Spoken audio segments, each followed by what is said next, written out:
No one asked for her name. The smell of fuel and coffee hung thick, and a refusal cut the aisle. "That is my seat," the woman in 2A said. Her jacket sprawled on the armrest like a deed. Movement stalled. Bags hovered. Lights hummed. Dry air scraped throats. Imani Rhodes did not raise her voice. She held a paper boarding pass between two fingers. 34. Brown skin caught the cold cabin light. Crisp blazer. Flats built for miles. A small bronze wing pin on her lapel. The pass said 2A. A flight attendant arrived with a tidy smile. "Let me see," she said. Imani handed the pass. The attendant checked the placard, then the name. "Ma'am," she told the woman, "this seat is assigned to Ms. Rhodes." The woman leaned back. She tightened her belt as if the buckle could anchor her claim. "I am already here," she said. "He can move." She had not studied the face in the aisle. She had studied a silhouette and written her own story on it. A man in 3B pretended to read a magazine. A student in a hoodie angled her phone. The hum pressed down. "This is my seat," Imani said. Even tone. "The flight is full," the attendant added. The woman turned her head. Pale eyes. A mouth that held back too little. "Figures," she said. "Always reaching for what is not theirs." The sentence slipped through the row like a cold draft. Faces shifted. Stillness grew teeth. Imani breathed in fuel and citrus. She let the words pass her. "May I speak with the captain?" she said. The attendant nodded and moved forward. Silence worked the cabin. It drew a line between posture and proof. It showed the woman crossing her arms like a barricade. It showed Imani standing straight, feet set, eyes clear. It showed the watchers searching their own memories for times they had stepped on the wrong story. The captain came, gray at the temples, shoulders square. His walk steadied the space before his voice did. "Good evening," he said. The woman sat taller, her smile polished. "Captain, I am in 2A. This man is confused." Imani did not lift the word or lower it. The captain looked to Imani first. Recognition brushed his face and was gone. Protocol remained. "May I see your pass, ma'am?" Imani placed it in his hand. He read the name. He checked the placard. "Seat 2A belongs to Ms. Rhodes," he said. The smile in 2A cracked. "I have had a long day," the woman said. "He can sit somewhere else." Phones rose a fraction. "Ready."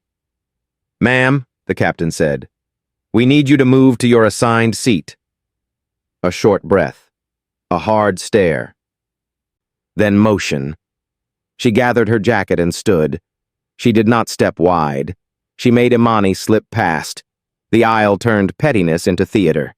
Imani slid into 2A. She stowed her bag. She clicked the belt. The seat received her without comment. 2 rows back, the woman faced the window as if glass could absorb heat. Whispers feathered. The attendants resumed their ballet, but the tempo had shifted. Respect had changed hands without noise. Imani opened the safety card. Cardstock rasped skin. The drawings pretended calm. Across the aisle, the student studied the bronze pin. She did not know it. She knew it meant something. The captain lingered one beat beyond policy. "If you need anything, Ms. Rhodes, let us know." He moved on. The plane exhaled. The wrong seat followed the woman to the right one. Pride does not like a tight fit. Imani closed the card. She turned the vent until a cold ring touched her scalp. She did not look back. A voice from 3B drifted. "Read a piece on a founder named Rhodes," he murmured. "Maybe not the same." The student opened a search bar and let it dim. An attendant crouched by 2A. "I am sorry for the delay," she said. "You handled that with grace." "Thank you," Imani said. "Let us keep the flight peaceful." Doors thudded. A chime sounded. Safety gestures bloomed down the aisle. The first rows still watched the ground where something had just shifted. They felt the cost of a phrase that had never needed to be said. They felt the weight of an answer that had refused to be loud. The plane pushed back. Windows trembled. Blue taxi lights slid like quiet rivers.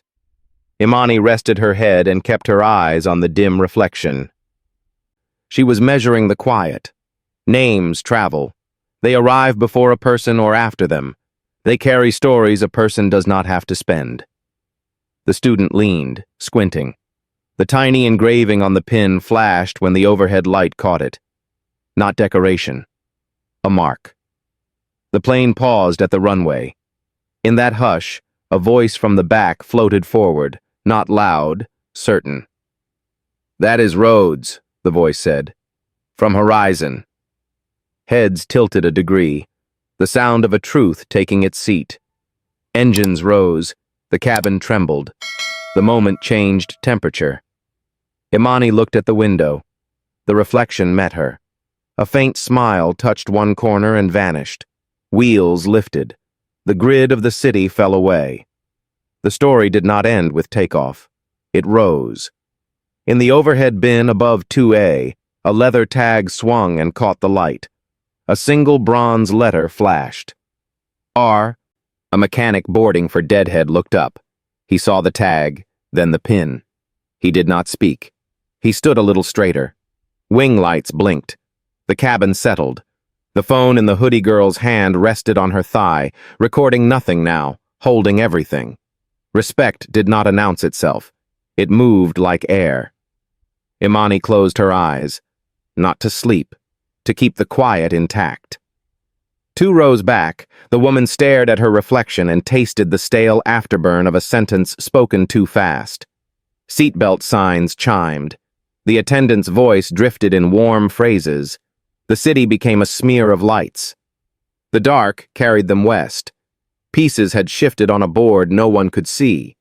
Nothing more dramatic than that. Nothing less. In the half-light above row 2, the bronze wing caught a final spark and went still. Someone noticed. The cabin dimmed as the plane steadied above the clouds. The city lights dropped away until they looked like spilled embers in the dark. A hush followed, broken only by the whir of the fans and the soft shuffle of cups in the galley. Conversations had quieted, but the weight of what happened in row 2 lingered. Imani leaned back, eyes closed but not asleep. The hum of the engines pressed against her chest, steady and low. She had learned long ago that silence could be a weapon, sharper than words. Yet silence had also been the cost of her life. Years of swallowing remarks, nodding when dismissed, carrying dignity like a shield no one else noticed. Tonight, that silence had spoken for her, and the cabin had heard it. Across the aisle, the college student watched her. The girl's phone rested on her lap, unlocked.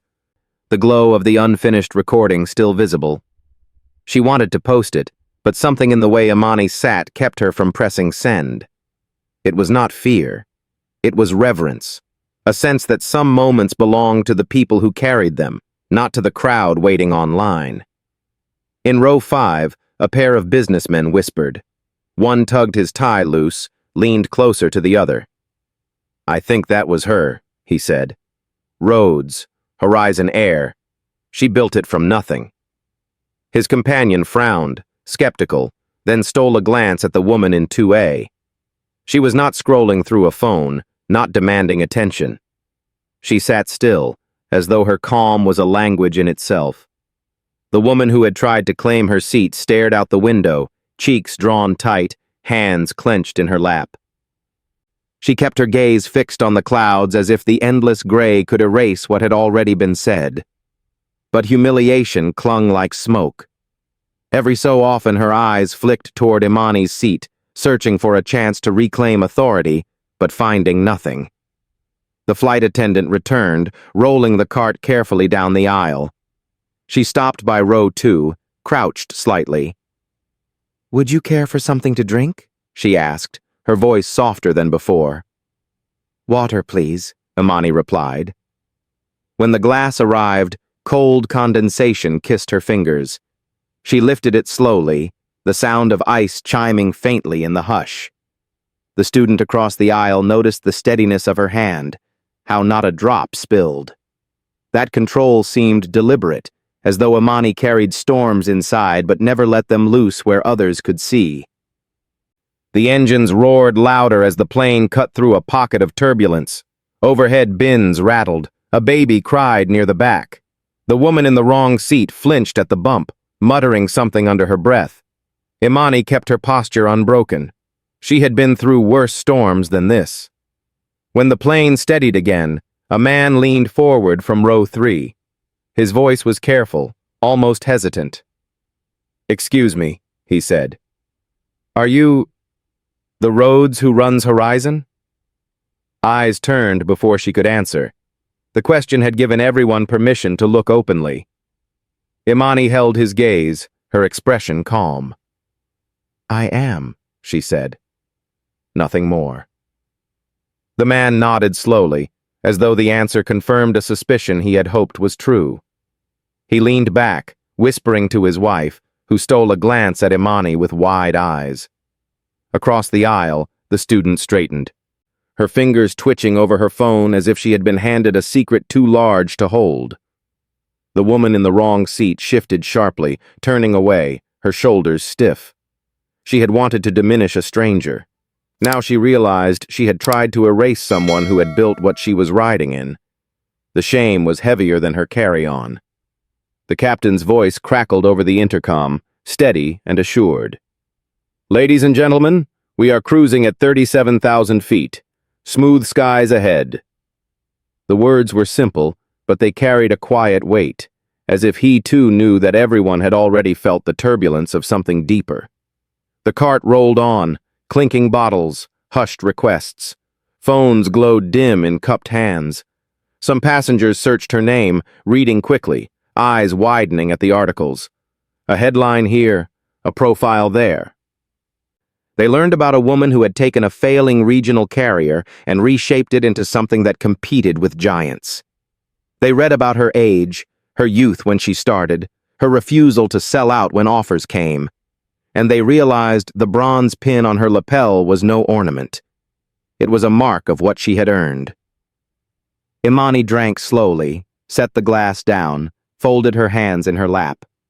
She did not speak again. She let the silence return, a silence that settled heavier than any voice could. The student across the aisle whispered to her seatmate. "She did not even raise her voice." The boy nodded, glancing toward Imani as though he had just seen strength drawn in a shape he had never noticed before. By the time the cabin lights dimmed for rest, the air had shifted. Respect sat in the rows like an unspoken passenger. Even those who had not witnessed the first exchange felt its residue in the hush. The woman who had claimed the seat shifted restlessly, her reflection in the window pale, unsteady. She pressed her forehead against the glass, eyes closed, as if to hide from the eyes that had already judged her. Imani leaned her head against the headrest. The hum of the engines wrapped around her. The fight was over, yet its echoes would stretch beyond the flight. She could feel it in the weight of the stairs, in the whispers already turning into stories, in the glow of the student's phone that had never pressed send. She closed her eyes, not in weariness, but in recognition. This was not the first time her place had been questioned. It would not be the last. But tonight, the truth had spoken for itself. The plane moved forward, steady, carrying its passengers westward. In row 2, the woman with the bronze pin rested in silence, while the story of her seat began to travel faster than the plane itself. And though she said nothing, everyone understood that dignity had just redrawn the map of the cabin. The vents breathed in the dark, windows turned to mirrors, a curtain slid, and the aisle softened. The storm of row 2 had passed, but its wake remained. People sat with it. Some studied their reflections and found a stranger there. Imani kept still. The bronze wing on her lapel rested like a small weight. The ache that follows restraint moved under the calm of her face. It lived where cameras do not reach. Across the aisle, the student watched ice settle in a glass. Water did not tremble in Imani's hand. The clip on the phone waited behind a dim screen. The student felt the difference between content and witness and chose the harder thing. 3 rows back, the woman faced a wall of cloud. Pride fought shame and lost ground. Her jaw eased, her hands unclenched. The words she had thrown earlier lay between her and sleep like stones under a thin blanket. The captain's voice returned with a measured hush. Smooth air.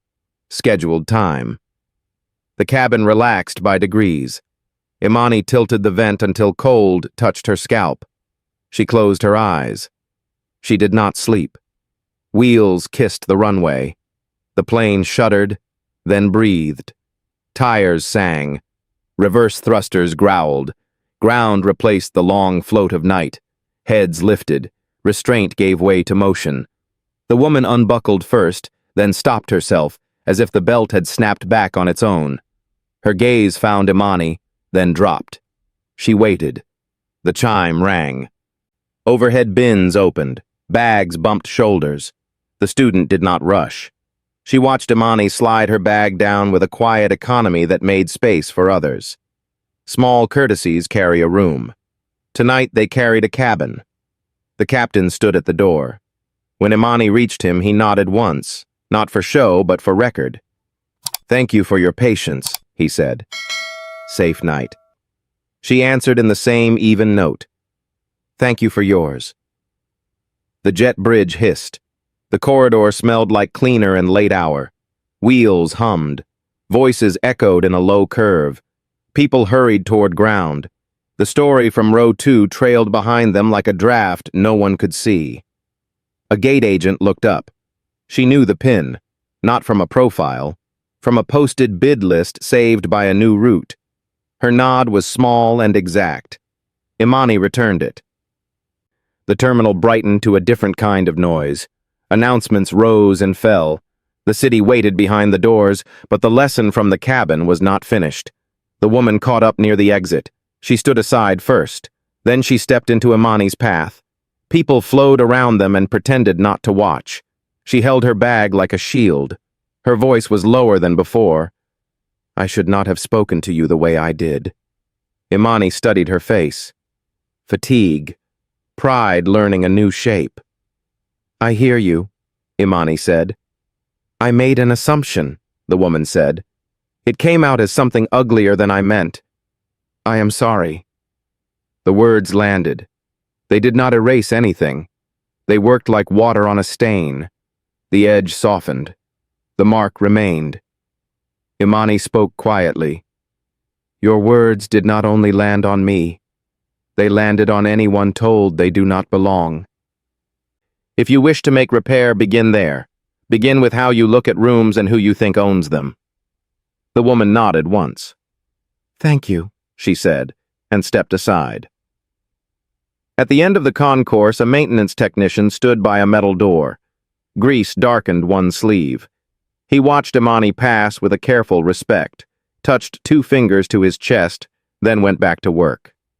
Outside security, screens murmured and a soft blue light washed the floor.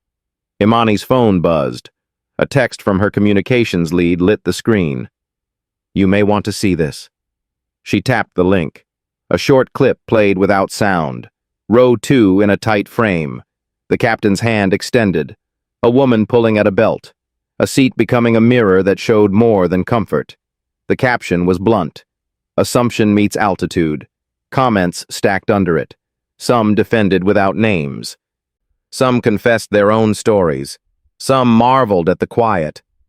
Another message. "Local stations have asked for comment. National outlets may follow by morning. Do you want to respond?" A second pulse. A board member has texted. "Do you need me to handle replies?" Imani slipped the phone back into her pocket. Cold air poured in as the doors opened for arrivals. Warmth pushed back. She felt both currents. She felt the pull to speak and the stronger pull to leave the words where the night had put them. By baggage claim, Belts sat silent. The woman waited nearby, ticket in hand like a penance. A child tugged her sleeve and asked for a snack. She knelt with a new attentiveness. The child smiled.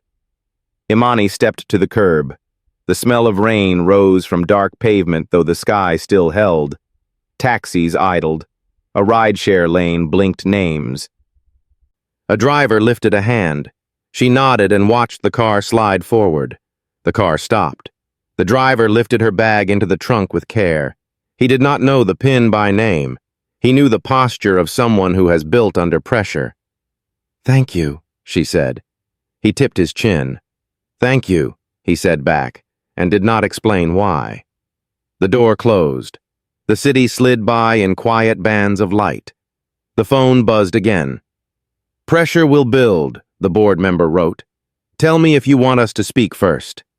She typed a reply. "Not yet." Another message.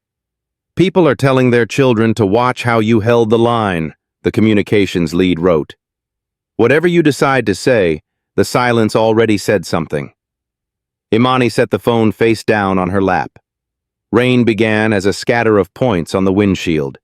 Each drop made a soft note. The wipers waited. She let the glass fill with dots until they formed a pattern. The driver asked a destination. She told him. His eyes met hers in the mirror once. Then he faced the road. The car merged with late traffic. The airport fell into a grid of sodium light. The story of Row 2 kept traveling without help. Inside the car, quiet ruled. Imani watched the city rise to meet her. The night felt new. The next move waited like a door that appears only when you are close. The city opened around her in sheets of glass and concrete.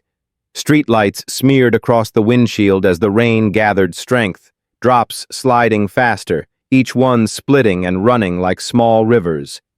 The driver guided the car through the veins of downtown, the hum of tires steady against wet asphalt. Imani sat with her phone face down, her reflection faint in the glass. The silence between messages pressed heavier than the words themselves.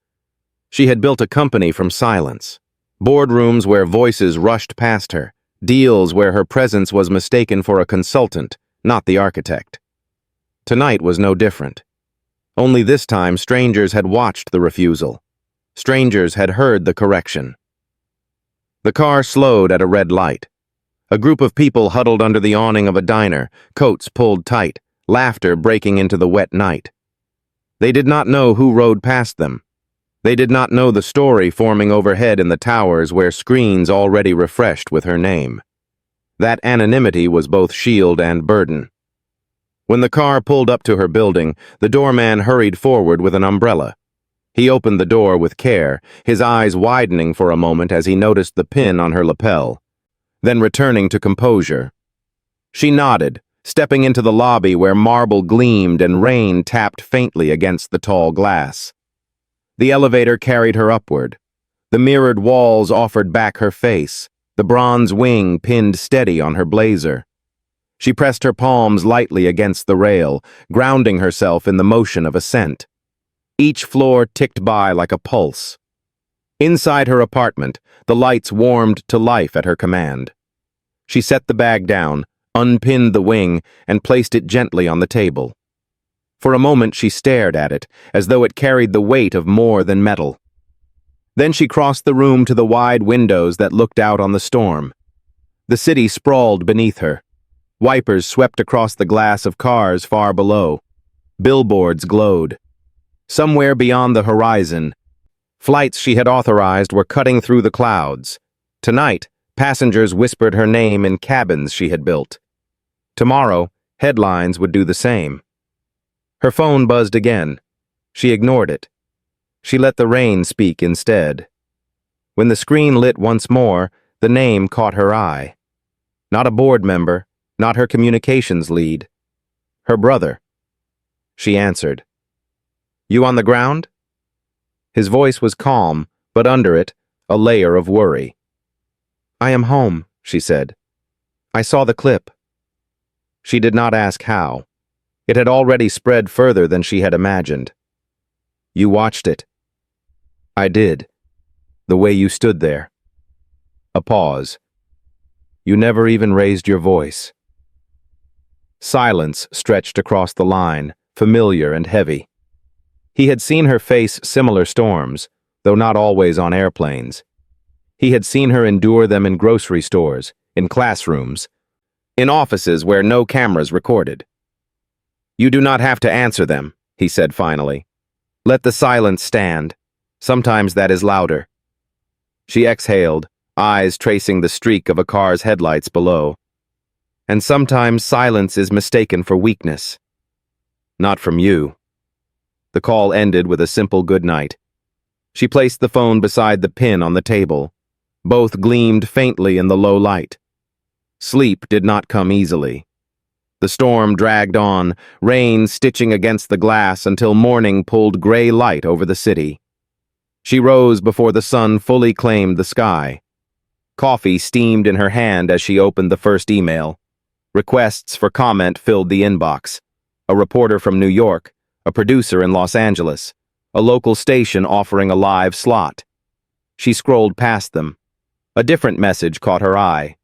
Subject line, respect. No signature, just 2 sentences inside. "My daughter saw the video. She asked me if I had ever judged someone too quickly. Thank you for giving me the chance to tell her the truth." Imani read it twice, then closed her laptop. By mid-morning, she walked into Horizon's headquarters. The lobby gleamed with glass and chrome, the logo lit against the wall. Employees slowed as they saw her, some offering small nods, some avoiding her eyes, all aware. Word had reached every floor before she stepped through the doors.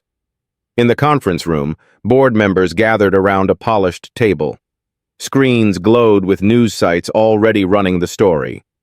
One headline read, "Airline CEO confronts bias at 30,000 feet." Another, "Grace in row 2." A chair slid back. "We need to issue a statement," one director said. "If we stay silent, the narrative writes itself."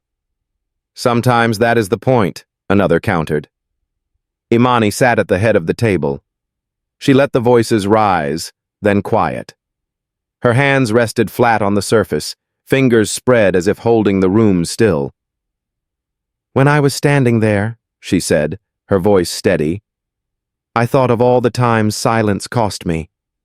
And I thought of how silence protected me. What happened on that plane is not new. It is not unique. It is only visible because strangers were watching." The boardroom stilled. She did not raise her tone. She did not need to. "I will not make this about me," she continued. "If we respond, it must be larger. It must speak to every passenger who has ever been told they do not belong. Otherwise, we waste the moment." The directors exchanged glances. Some nodded, some shifted uncomfortably, but none argued.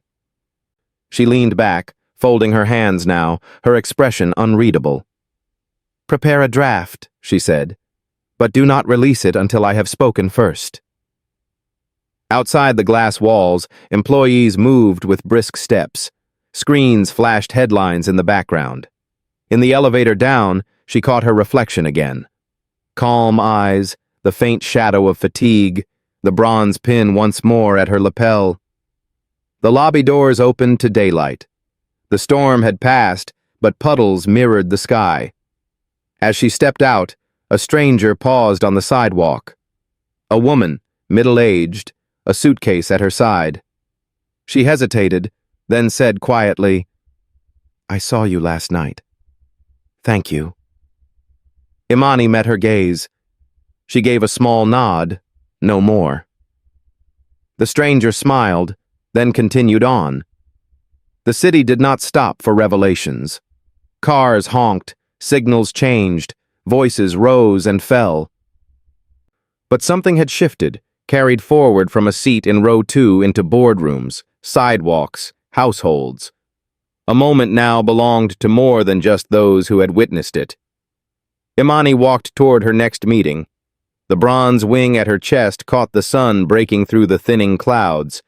For an instant it flashed like fire, then settled back into silence. Rain rinsed the city clean, then left it raw. The morning air tasted like metal and coffee. Glass towers shone with a pale light that looked more like resolve than warmth. In Horizon's war room, screens glowed with headlines. Voices layered, pens tapped. A printer coughed out drafts that no one owned yet. Imani entered without hurry. The bronze wing was back on her lapel. She set her bag down and felt the eyes flick toward her, then away. The comms lead, Danny Mercer, slid a paper across the table. Calm font, careful phrasing, the kind of statement that passes without leaving fingerprints. "We can release within the hour," Danny said. "It acknowledges the incident. It thanks the crew. It avoids blame." Imani read without moving her lips. The sentences landed soft and disappeared. She rested the page against the table and felt the grain through the paper. Her voice stayed even. "This speaks to no one," she said. "It keeps us out of a fight," a director answered. "It keeps us out of our duty," Imani said. Silence breathed. Outside the windows, the river ran gray under a low sky. A tugboat pushed through the chop like a small act of will. Imani lifted her eyes. "I will speak first," she said. "Not as a headline. As a person who rides these planes and builds them. Prepare the atrium at Terminal C. No stage, no script." A microphone and a circle of chairs. Danny hesitated, pencil hovering. "Reporters will crowd it. Then they will sit or they will stand," Imani said. "The only rule is that the employees get the front row." The room shifted on its axis. Someone exhaled. Someone else texted operations. A junior assistant whispered into a radio. Terminal C began to wake to a different plan. Imani left the table and walked the corridor toward the elevator bank. Fluorescents hummed. Carpet muted her steps. On the wall, framed photos showed aircraft in first paint. Mechanics in coveralls stood beside them with unpolished pride. She stopped at one image. A woman with a socket wrench in her fist. Eyes bright. Grease on her cheek like a stripe of honor. The caption gave a name. Nora Bell. First woman to lead a heavy check crew at Horizon. Year 1. Imani pressed the elevator button and rode down to the ground floor. She crossed the street under a hooded coat and stepped into the hangar. The air changed. Oil, rubber, cold iron. Work light washed the ribs of a fuselage. A radio played a thin song from a far corner. Nora Bell was there. Older now. Same eyes.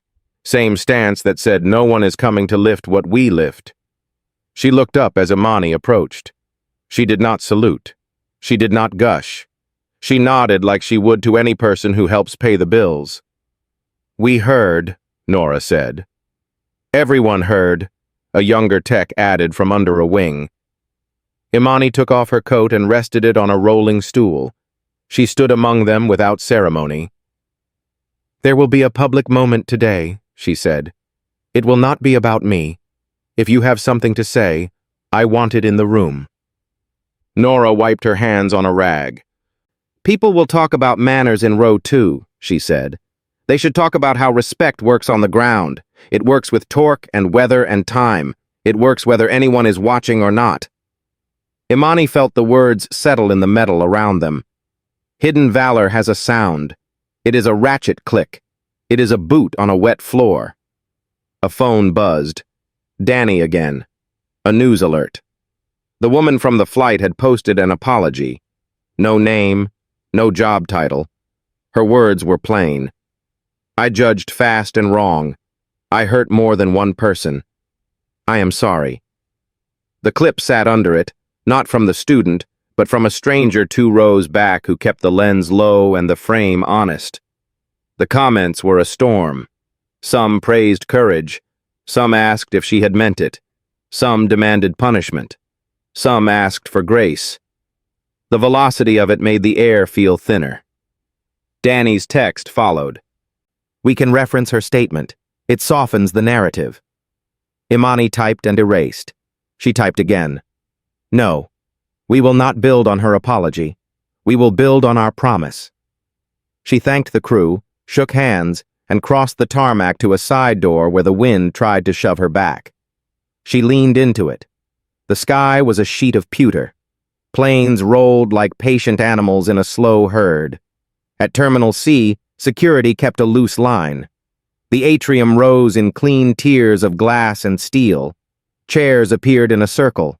Employees drifted in. Ramp, gate, cabin, dispatch.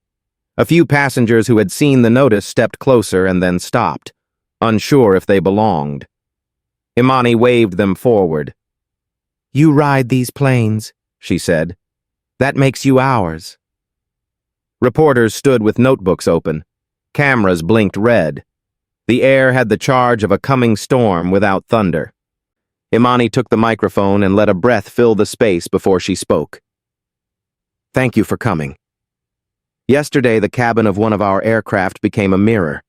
It showed us more than a seating chart. It showed us how quickly we can decide who belongs. I have had that decision pressed against me since I was a girl. Many of you have too. Some of you press it without meaning to. That is the truth." She turned slightly, letting her eyes touch the faces in front. "I am not here to punish a stranger. I am here to promise a standard. Respect is not an upgrade. It is not a perk for first class. It is the price of admission to any seat on our planes and any job in our company." A murmur rippled through the circle. Heads lifted. Some eyes welled and did not look away. "We will train for it the way we train for ice on the wings," she said. "We will write it into briefings. We will measure it in reviews. We will say it until saying it becomes habit, and habit becomes culture.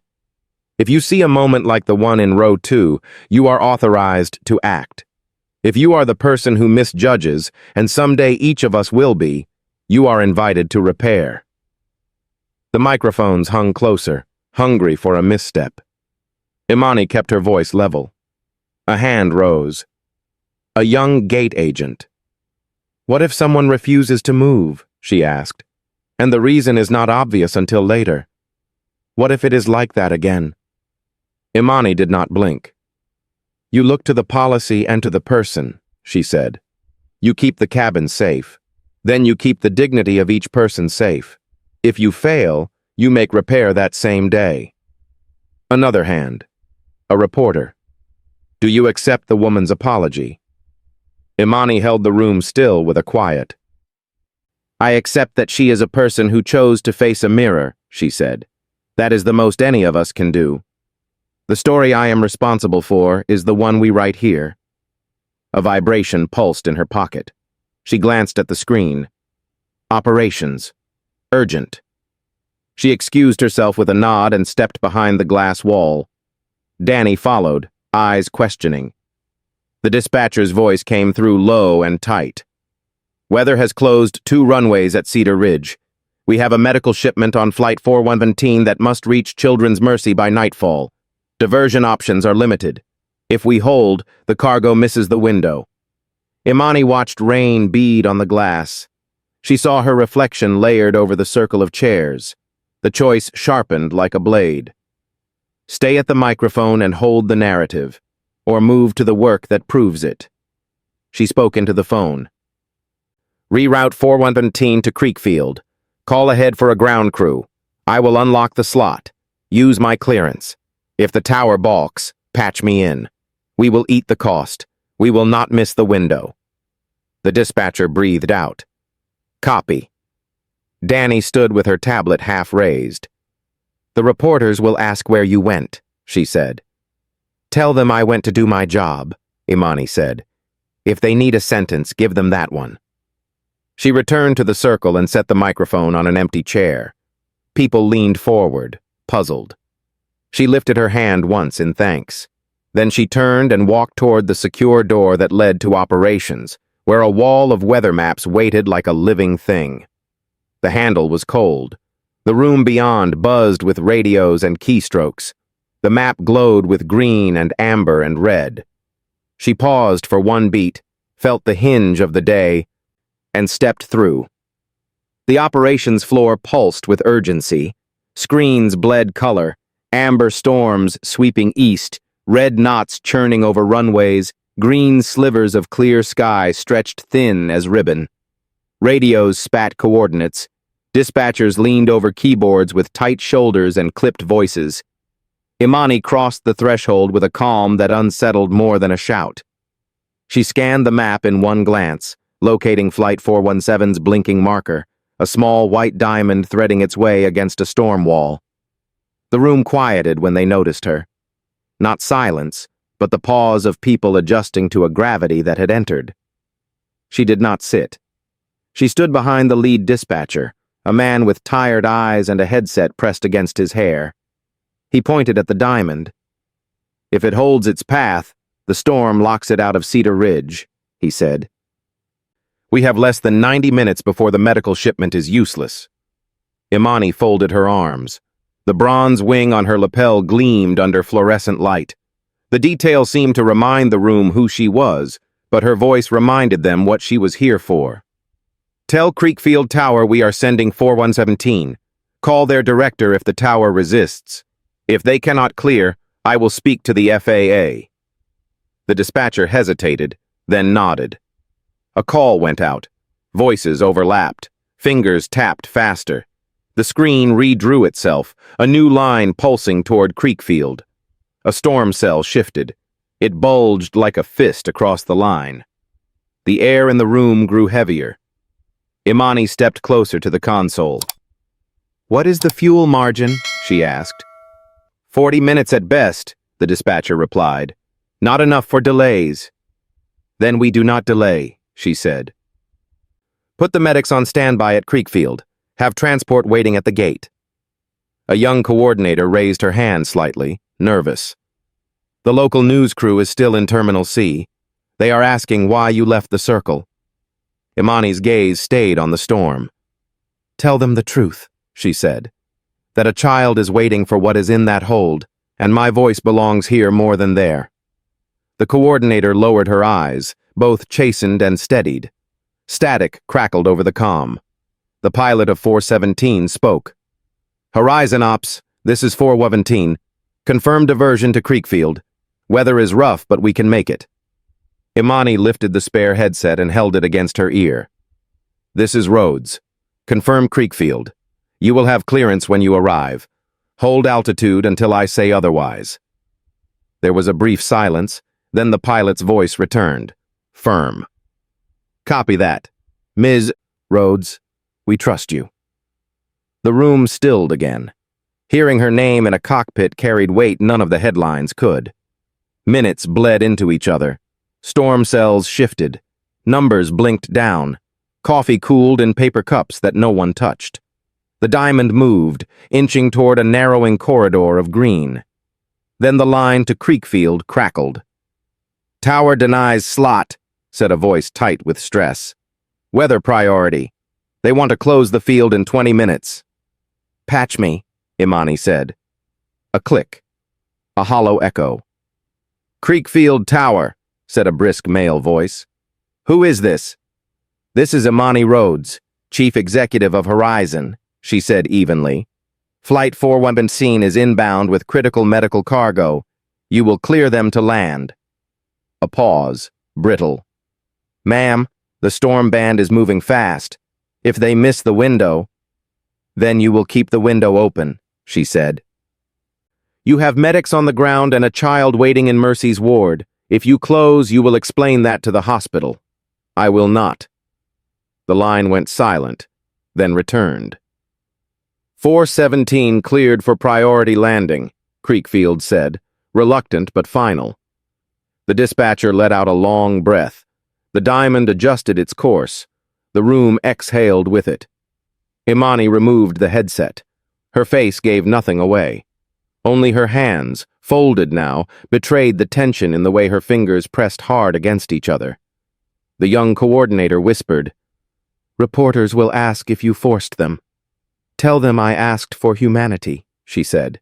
"That is all." The diamond inched closer. Rain slashed Creekfield's runways. Ambulances lined the gate road. In the children's hospital, monitors beeped. Parents clasped hands. None of them knew the woman who had shifted the sky for them. When 417 touched down, cheers broke out on the operations floor. Not loud, but deep, the kind of sound people make when pressure breaks into relief. Someone clapped. Someone else closed their eyes for one long second. Imani stood still. Her relief was inward, sharp but contained. She let the room have its noise while she carried her silence. The dispatcher turned, eyes shining with exhaustion. "Cargo is offloaded, ma'am. The child will have it in under an hour." Imani gave a single nod. "Thank you," she said. The words were plain, but in them lived more weight than praise. Her phone buzzed again. "Danny, a message. Cameras are waiting. They know where you are. Do you want to speak?" She typed only 3 words. "Not tonight." The room began to settle. People returned to their stations, voices lowering, screens redrawing. The storm still moved, but the crisis had shifted away. Imani walked to the window where rain streaked down the glass. Outside, ground crews moved like figures in a gray play. She placed her palm against the pane, feeling the cold seep through. Behind her, Nora Bell's voice rose. "Quiet, steady. This is why we follow her." No one argued. Imani turned, picked up her coat, and left the room without another word. The hallway outside smelled of metal and coffee, of long nights and unending duty. Her steps echoed. When she reached the lobby, the rain had eased. She stepped out beneath the awning. Cameras clicked from across the street, lights flashing. She did not look at them. She looked at the wet pavement, the way puddles mirrored the sky, the way light fractured into pieces. Someone called her name. She kept walking. The driver opened the car door. She slid inside. The leather seat sighed beneath her. The city spread out, neon streaking across wet windows. Her phone buzzed again. A message from her brother. "I saw what you did. Proud of you. Rest." She read it twice, then placed the phone face down. The car rolled forward. Streetlights flickered by in quiet intervals. Imani leaned her head against the glass. Her eyes closed, not in surrender, but in measure. Tomorrow the noise would rise again. Tonight, silence was hers. Morning broke clean and hard. Light struck glass like a verdict. The rain had moved on, but the streets held its smell, metal and damp concrete, coffee and bus exhaust. Screens woke with her name before alarms did. At airports, whispers became sentences. At kitchen tables, parents replayed a short clip and asked their children what they saw. Imani rose before sunrise. Steam lifted from a mug on the counter. 2 messages waited above the flood. The first from the hospital. The shipment reached the ward on time. The child is stable. The second from the pilot of 417. We made the window. Your call made the difference. She placed the phone face down and listened to the city gather itself. She walked to a narrow cafe where eggs hit a griddle and plates were heavy as old books. The bell tapped the frame. Coffee breathed in the air. The owner lifted a hand and returned to work. Imani took a corner seat. Her blazer hung over the chair. The bronze wing lay flat against the fabric. A television above the counter moved without sound. Captions ran under faces. Airline chief diverts flight for hospital. Attendants praised for calm. Debate over bias spreads beyond the cabin. Boxes argued in bright colors. She turned to the window and let their noise fade into glass. Across town, a classroom projector filled a white wall.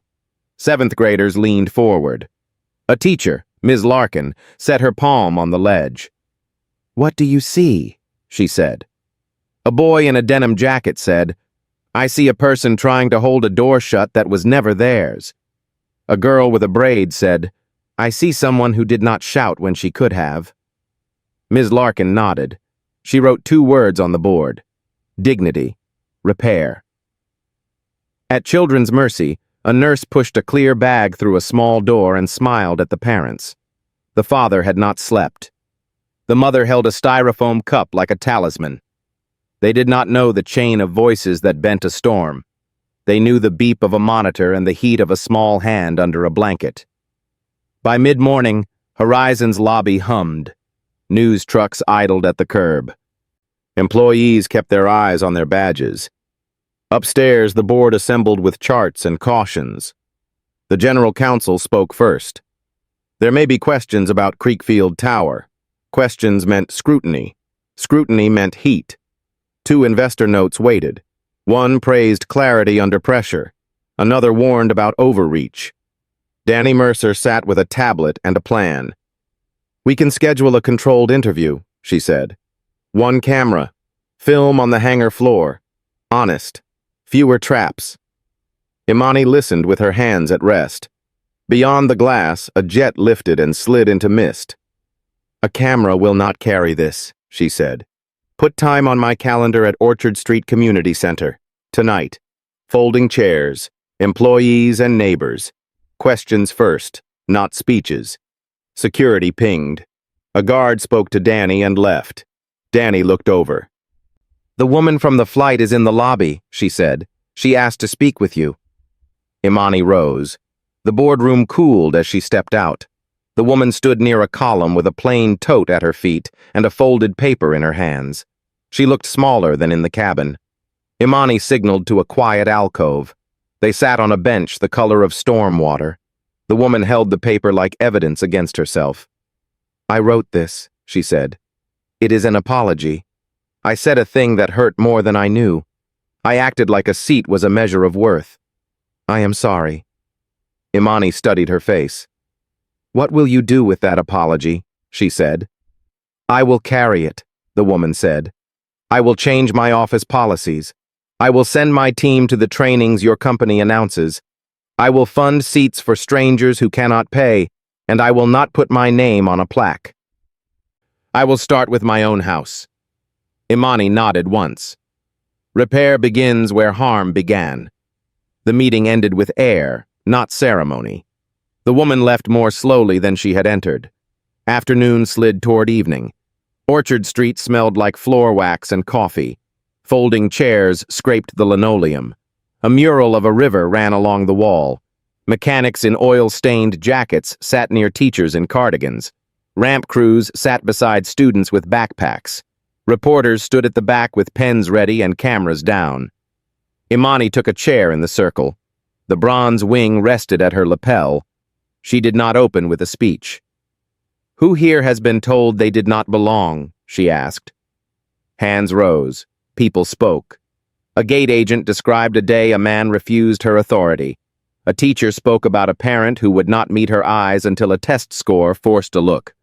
A boy said he had been followed in a store until he showed his school ID. Imani listened. She did not touch the microphone.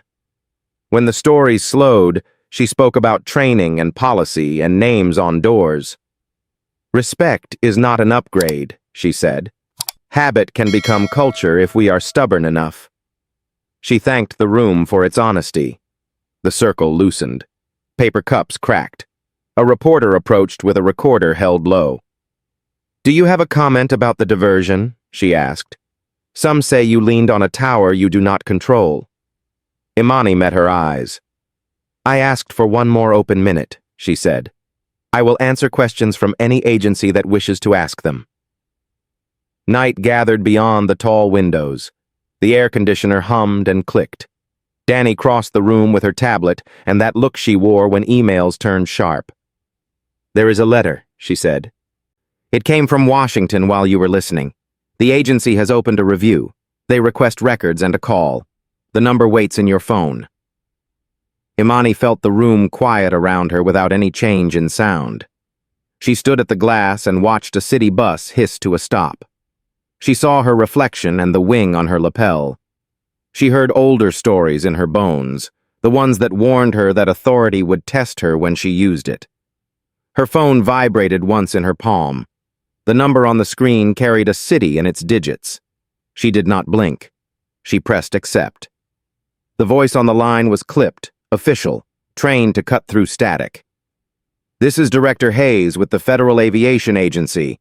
We are reviewing last night's diversion to Creekfield. We need clarification.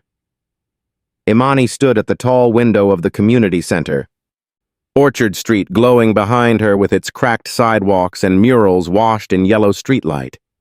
People were still leaving, their chatter and footsteps echoing faintly. She pressed the phone closer, her reflection faint against the glass. "I am listening," she said. Hayes exhaled, the sound of someone who had argued already with colleagues. "Reports suggest you bypassed tower authority.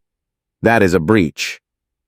Imani's gaze followed a bus pulling from the curb. "I requested humanity," she said. "A child is alive because we did not delay." "That is not the question," Hayes said. His voice softened, almost unwilling. "The question is whether you set a precedent. If every executive pushes through tower command, airspace fractures." Imani closed her eyes briefly. Silence filled the space like a held breath. Then she spoke.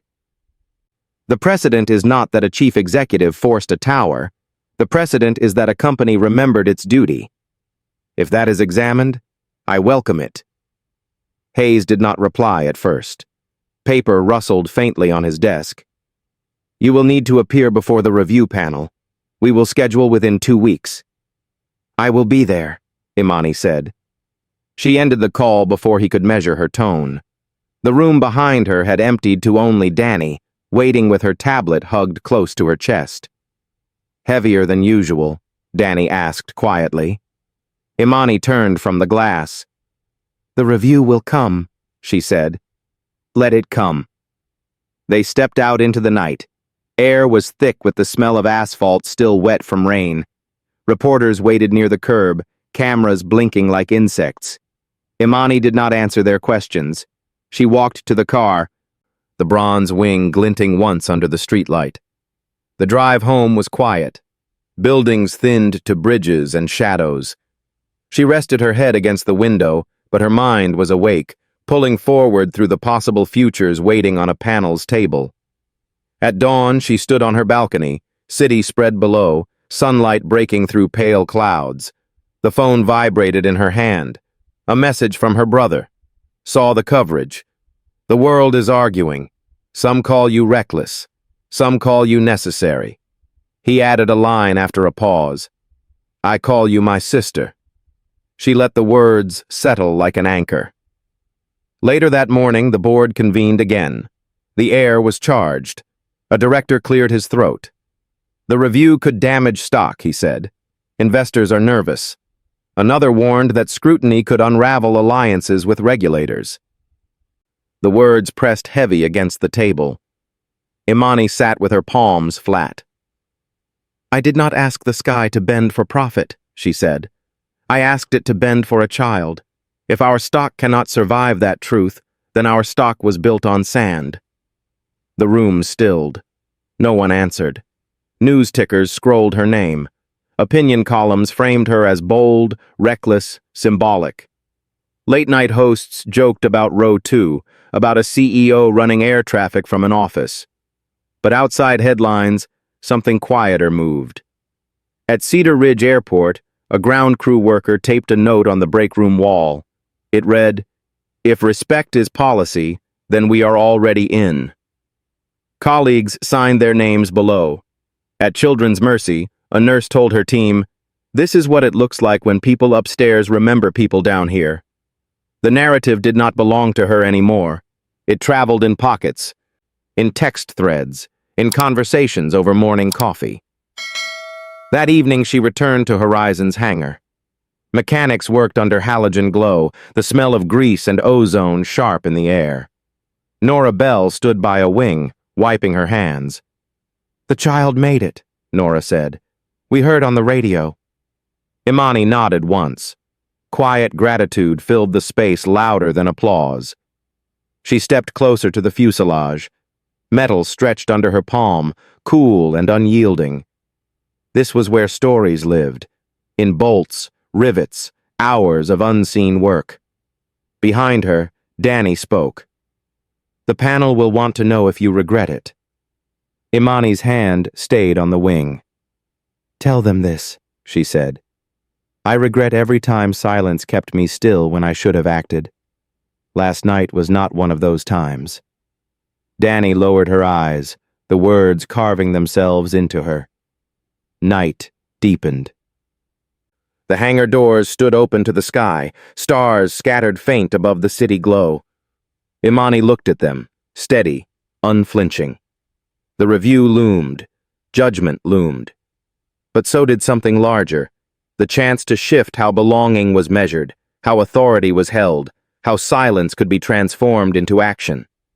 Her reflection shimmered faint in the polished metal, wing pinned over her heart, eyes lifted. She whispered to the empty air, not for others, not for history, but for herself. Respect is not an upgrade. It is the ground beneath us. The words vanished into the hum of generators, into the night, into the story already moving beyond her reach.